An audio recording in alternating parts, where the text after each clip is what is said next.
is the key to success to play it safe while cutting corners. The Lexus LFA, throughout its lifespan, poses this question all along its production run and history as it defied the expectations of critics and enthusiasts alike. Looking at its reception in the modern day, it's reasonable to believe that it has always been looked up upon, as it now fetches seven-figure prices at auctions and is commonly praised for its exhaust notes tuned by Yamaha, as well as its driving dynamics and innovation manifested through a whole decade of development since the early 2000s. Despite this, initial views and expectations of the car were low and jaded thanks to factors like brand image and history. Where does the satisfaction of a finished product or goal come from? For many, it comes from a reminder of the process it took to get to the point of wherever one may be. Maybe it's the hours put behind one painting or the countless work and study put into a doctorate qualifier. In other, more obvious words, an attained product or goal doesn't feel the same without taking a step back and recalling what it took to get there. This kind of thought process can be put into the LFA and what made it stand out from anything else. The 10 years spent to make the flagship into what it was filled with draining reworks and glacial progress, like scrapping the entire aluminum chassis 5 years into the project because it was decided that carbon fiber would be a better material to use, utilizing Yamaha's musical division to tune the exhaust notes into something inspired by Formula One cars of the time, as well as hand-building all 500 examples of the car at a rate of one car per day.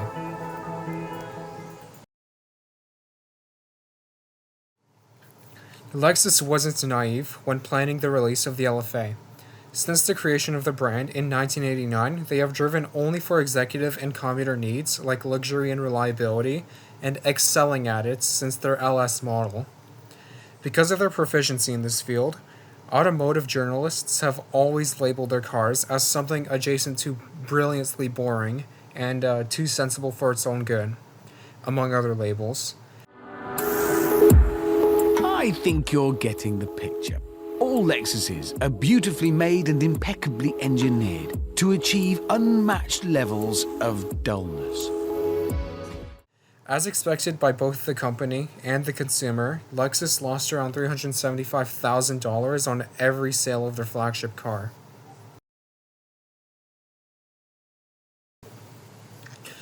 Despite the engineering and designer passion and masterclass, the LFA, on release, could be considered wildly unsuccessful in regards to sales and first-look thoughts.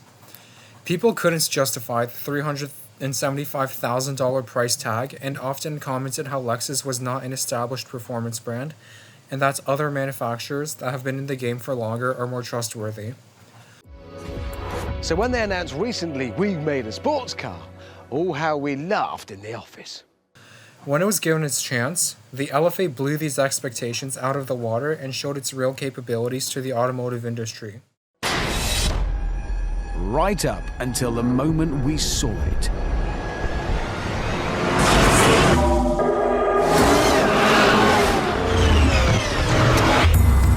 The build quality and the engineering behind the car was considered nothing short of obsessive, and in December of 2012, renowned Top Gear host Jeremy Clarkson famously called it the best driving car in the world, and still stands by his take 13 years later. If somebody were to offer me a choice of any car that had ever been made, ever, I would take a dark blue LFA. That's how much I love this thing. I mean, yes, there are faults. The petrol tank is too small. The seatbelt is idiotic. And joking aside, I would like a cup holder. But the rest of it is so exquisite. I'm going to say it. It's the best car I've ever driven. It really is.